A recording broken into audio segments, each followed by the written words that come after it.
La question que l'on se pose tous à un moment est: l'argent rend-il heureux? À cette question, certains auront sûrement une réponse positive ou négative, mais en tout cas, ce qui est sûr, c'est qu'elle est trop subjective. Il n'y a pas de bonne réponse à cette question, non pas parce que c'est personnel, mais simplement parce que l'on se demande pas la bonne chose. Tu devrais plutôt te dire: pourquoi l'argent me rendrait-il heureux? Et à cette question, il existe une multitude de réponses qui sont très intéressantes à étudier. Dans cette vidéo, je ne vais pas te dire que gagner beaucoup d'argent c'est mauvais, c'est en fait une notion d'équilibre qu'il faut trouver entre l'excès et le manque. Et bien sûr, c'est différent pour chaque personne. Si pour certains, pouvoir acheter un Kinder Bueno de temps en temps c'est suffisant, et ben pour d'autres, s'ils n'ont pas le dernier MacBook Air Pro Max de luxe Ultra Ultimate, ils se sentent vides et en manque de quelque chose. Bon, là bien sûr j'ai vulgarisé à l'extrême, mais je pense que tu as compris. La notion de biens personnels et leur importance, ben justement c'est personnel. Et si tu ne sais pas vraiment où est ta limite, bah ça n'a pas trop d'importance, car en plus d'être unique pour chaque personne, elle a aussi la particularité de s'adapter à ce que tu as en ce moment. Tu sais, c'est un peu comme ces personnes riches qui deviennent modestes dans leurs achats, malgré le fait qu'ils ont maintenant les moyens de s'acheter ce qu'ils veulent. C'est le paradoxe de vouloir un truc, mais que quand on l'a, ben on l'utilise plus. C'est en partie pour cette raison qu'être riche ne rend pas heureux, même si je pense qu'il est utile d'apporter un peu de précision. Parce qu'en fait si, l'argent te rend heureux, mais seulement jusqu'à un certain seuil. C'est ce qu'on appelle le paradoxe d'Easterlin, qui nous dit que au-delà d'un certain niveau, la poursuite de la richesse ne se traduit pas nécessairement par un niveau de bonheur croissant, mais plutôt décroissant. Comme je vais te l'expliquer dans la suite de la vidéo. Ce paradoxe il est super important et c'est pour ça que je fais une vidéo dessus. Je n'ai pas l'habitude de faire des vidéos comme ça, alors si tu peux liker la vidéo pour me soutenir, ça te coûte rien et moi ça m'aide de fou. Pour revenir à notre sujet, si tu arrives à faire la différence entre un besoin quasi vital de gagner de l'argent et celui qui l'est un peu moins, et ben t'as déjà compris pas mal de choses. Mais surtout, si l'on veut comprendre pourquoi on associe l'argent au bonheur, il faut avant tout revenir aux bases de notre société. De manière générale, le fait de devenir riche est énormément relié au fait d'avoir réussi dans la vie. Tu as forcément cette image du gars qui possède une grande maison, qui a de belles voitures, etc. Donc, si on considère que c'est de la réussite, c'est simplement parce que cette description équivaut à ce que tu désires le plus ou ce que tu rêves d'atteindre. Si ta définition du succès était différente, tu aurais peut-être pas trouvé l'argent si important, ou du moins, tu y accorderais beaucoup moins d'attention. Et ça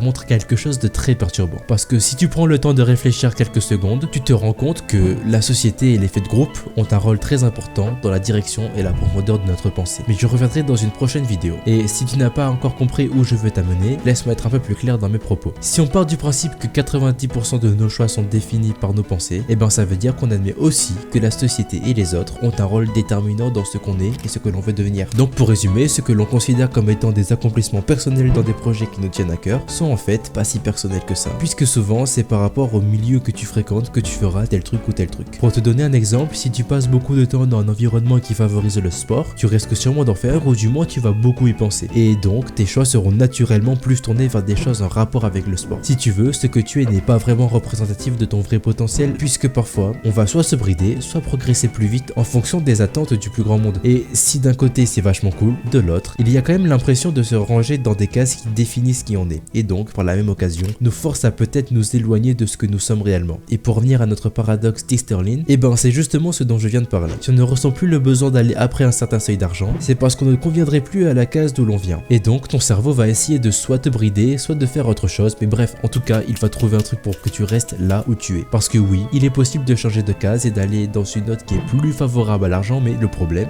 ben c'est que si tu veux changer, il va falloir se mettre dans une position inconfortable, et ça, tu le sais très bien, il aime pas du tout. Donc pour répondre à la question est-ce que l'argent rend heureux, je dirais simplement que ce n'est pas l'argent qui rend heureux, mais tout ce qui gravite autour. A plus.